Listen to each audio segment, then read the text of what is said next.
የማንቸስተር ዩናይትድን ማስተዳደር በዓለም እግር ኳስ ውስጥ በጣም አስቸጋሪው ስራ ነው ሲሉ አንጂ ፖስቴኮግሉ ተናገሩ። አንጂ ፖስቴኮግሉ የኖቲንግሃም ፎረስት አሰልጣኝ ሆነው ለአጭር ጊዜ የቆዩበትን ጊዜ ተጠያቂው ራሳቸው ብቻ እንደሆኑ ተናግረዋል። የቀድሞ የቶተንሃምና የኖቲንግሃም ፎረስት ዋና አሰልጣኝ አንጂ ፖስቴኮግሉ ከዚህ ውድድር ዘመን በኋላ ማንቸስተር ዩናይትድን የሚረከብ ሰው ቀላል የሚባል ፈተና አይጠብቀውም ብለዋል። እኔ እስከማውቀው ድረስ በዓለም እግር ኳስ ውስጥ በጣም ከባዱ ስራ ይህ ነው፣ ምክንያቱም ክለቡ ያለው ክትትልና ትኩረቱ ያለማቋረጥም እየታየበት ነው ሲሉ አንጂ ፖስቴኮግሉ ዘ ኦቨርላፕ ላይ ተናግረዋል። እነዚህ ሁሉ ነገሮችን ለማሸነፍ ወይም እውነተኛ ዲሲፕሊን ለማግኘት የተወሰነ ሰው ወይም የተወሰነ ዲሲፕሊን ብቻ የሚጠይቅ ነው ብለዋል። ፈጣን መፍትሄ የመኖሩ እድል አነስተኛ ነው። በየአመቱ 100 ፕሬስ ኮንፈረንሶችን ማስተናገድ የሚችል 10 ጨዋታዎችን ማሸነፍ፣ አንዱን መሸነፍ እና ያን ጨዋታ በማጣቱ ምክንያት መከፋፈል የሚችል አንድ ሰውን ያህል ማስተዳደር ይጠይቃል ብለዋል። ታዲያ ታሪክ ለምታደርገው ነገር ሁሉ ቋሚ አጋር ነው። ያንን ሁሉ የሚቀበልና እንደ ግለሰብ ጠንካራ ሆኖ አደርገዋለሁ ለማለት የሚችል ሰው መሆን አለበት። ግን እኔ በራሴ መንገድ አደርገዋለሁም ብለዋል። ማይክል ካሪክ በማንቸስተር ዩናይትድ ጊዜ አሰልጣኝነት ሚና በመጀመሪያዎቹ 5 ጨዋታዎች በቂ ጥሩ ውጤት አስመዝግቧል። ሆኖም የክለቡ አመራሮች ለቋሚ ስራው እጩ ከመሆናቸው በፊት የበለጠ ማየት ይፈልጋሉ ብለዋል።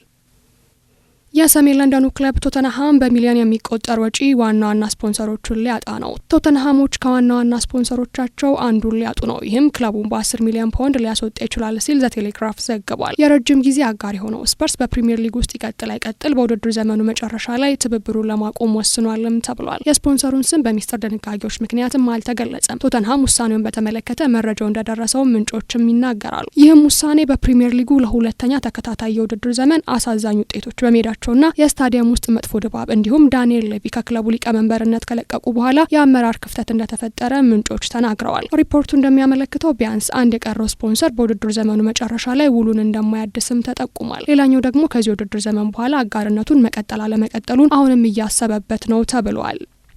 ዩሊያን አልቫሬዝ ከዓለም ዋንጫው በኋላ ባርሴሎናን ይቀላቀላል ሲሉ የአርጀንቲና ሚዲያዎች እየዘገቡት ይገኛሉ። ዩሊያን አልቫሬዝ ከ2026 ዓለም ዋንጫ በኋላ ባርሴሎናን እንደሚቀላቀል በተለይም የአርጀንቲና ሚዲያ የሆነው ሬዲዮ ዳልሬድ ዘግቧል። አርጀንቲናዊው አጥቂ ሀገሩ በዩናይትድ ስቴትስና በካናዳ የዓለም ዋንጫ መካከል ረገድ ትልቅ ሚና እንደሚጫወት ይጠበቃል። ባርሴሎናዎች አዲስ አጥቂ ያስፈልጋቸዋል። አልቫሬዝ ደግሞ ሮበርት ሌቫንዶቭስኪን በመተካት ከካታላኑ ክለብ ጋር ስሙ በጥብቅ ተያይዟል። አትሌቲኮ ማድሪዶች ለአልቫሬዝ አዲሱ ላቅርበው እንደነበር ተዘግቧል። ነገር ግን አጥቂው ከዓለም ዋንጫ በፊት ውል ይፈርማል ተብሎ ማሰብ የማይመስል ነገር ነው ተብሏል። እንደ ሮናልዶ አራሁና ኩባርሲ ያሉ የባርሴሎና ተጫዋቾች አልቫሬዝ ምን ያህል ጥሩ ተጫዋች እንደሆነ ምስክርነታቸውን መስጠታቸውም ተጠቅሷል።